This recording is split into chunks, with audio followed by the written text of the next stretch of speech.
Hi, this is Sushma Venkatesh from Informatica Global Technical Support. In this video, I would talk about how to configure Teradata ODBC connection for Informatica on Unix servers. Based on the recommendation from Teradata, Informatica uses ODBC to connect to Teradata. So ODBC is a native interface for Teradata for all Teradata connections. The prerequisite is to have the Teradata ODBC drivers installed. You can download the Teradata ODBC drivers from the Teradata website, usually with the help of the DBAs or the systems admins. The Teradata driver is already installed on the Informatica Unix server. Here are the steps that we would follow to configure the Teradata connection. Set the environment variables, configure ODBC INI, and test the ODBC connection from the Informatica server machine, and then configure connection objects. I would go through all these steps in detail. Here are the environment variables that are required to be set for a Teradata ODBC connection to work. It's the Teradata home, pointing to the Teradata driver installation, and ODBC home is the driver manager, that is the Informatica driver manager bundled with the product. And ODBC INI is the file which will contain all the configuration details. The path and the LD library path has to be set to have the Teradata and the ODBC related binaries. NLS path is required if you are looking to get appropriate error messages if there are failures. This has to be set to the Teradata ODBC 64 MSG catalog file location. One of the important part is configuring the ODBC INI correctly. I will go through this practically on Unix server. Here is my Informatica 9.5 install, and ODBC 7.0 is my ODBC home.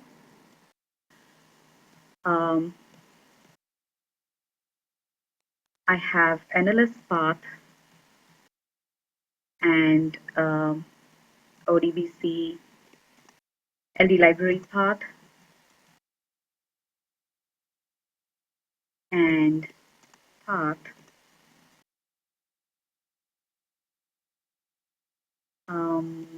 ODBC INI and the ODBC home environment variables that is already set. I would like to show the ODBC INI file. It's very important to have the ODBC INI file configured correctly to have all the sections that is required for the ODBC connectivity to work correctly. ODBC data sources and ODBC are the two sections which are a must. If you look at, and of course the DSN, the data connectivity, the connection name should go into the ODBC data sources section with a description, and also the ODBC section should have the installation directory of the ODBC driver manager and the trace file and the trace DLL if you need to troubleshoot ODBC connectivity. Other than that, the Teradata ODBC connection itself, the DSN is provided along with the driver. If you notice, this is the tdata.so, which is the Teradata provided driver, along with the database name, the DBC name, and few other details. Having the proper ODBC INI file structure is very important to avoid connectivity details, and this is one of the areas where users miss out a lot.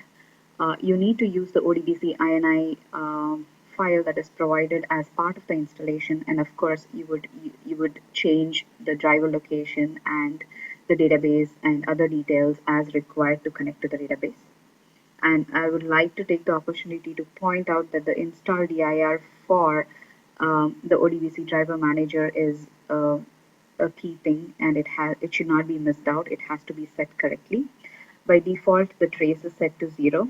I just have enabled it to 1 to show how tracing works. Default is tracing off, which is set to 0. That's about the ODBC INI file. Once we have configured the environment variables and set the ODBC INI, we are pretty much done with the configuration. And here's an easy way to test. Informatica provides bundles of a tool called SSG ODBC in the 9.5 installation. We have all these tools bundled under Infa Home Tools directory. SSG ODBC is under Debug Tools. And here you would find all the files for various OS. And since I'm on Linux 64, I'm going to go here and run this script. This script requires the DSN, which is -d, and that's going to be my data underscore connection, and a username and a password. And -v option would give us verbose information about any kind of errors. So here I got connected to my DSN with the database and the username details that I have provided, and the driver name and the driver version is also displayed. This is usually a very good start point for Informatica support to troubleshoot to get to know what driver is being used. You could issue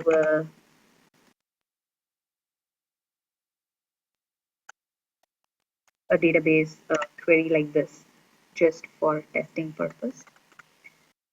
This pretty much shows that I was able to connect to my Tdata connection correctly from the Informatica server. That means the environment variables are set and I'm able to make a connection using the ODBC INI configuration we just did. Now, once this is done, for the same connection to work from Informatica, you need to recycle the Informatica services for the environment variables to take effect in the Informatica domain. Once that is done, you can log in to the administrator. There are two ways in which, or rather two places where you have to configure the ODBC connection. One is at the domain level, which is mostly used for used by the developer tool or the analyst tool if you're sourcing data from this connection. I just create a new connection by choosing actions new connection, and for Teradata we will use ODBC here. Say OK, and then provide any name for Teradata connection. It doesn't matter. Here I'm providing the connection string should be same as what we have in our ODBC INI, my Tdata connection, and then finish. Once this is done, we can do a test connect from here to make sure everything works correctly. So this basically tests the connectivity to the database that is just configured. Done. The other place you would configure a connection would be in your workflow manager. Here I have a simple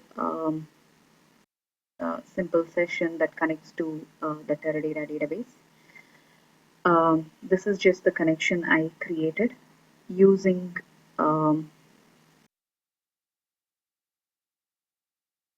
using my Tdata connection that we configured in the ODBC INI, and you can test by running the workflow.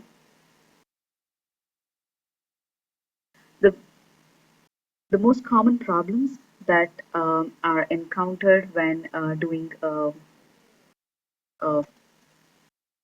Teradata connection are unable to get catalog string, specified driver could not be loaded, or all these errors are mostly because either the environment variables are not set or there is something incorrect in the ODBC INI. These are the two key places where you would check. And also, sometimes everything is set on the server, but Power Center still fails. In such scenarios, the first place you should look at is the envvars.txt file under infra home tomcat temp directory. This is a good place to look at what environment variables that Informatica application is using. So if any of these variables are not in there in this text file, then you must be missing something. Once you set those variables, you need to recycle the Informatica services. We would love to hear from you if there are any feedbacks on this video or any other video. Thank you.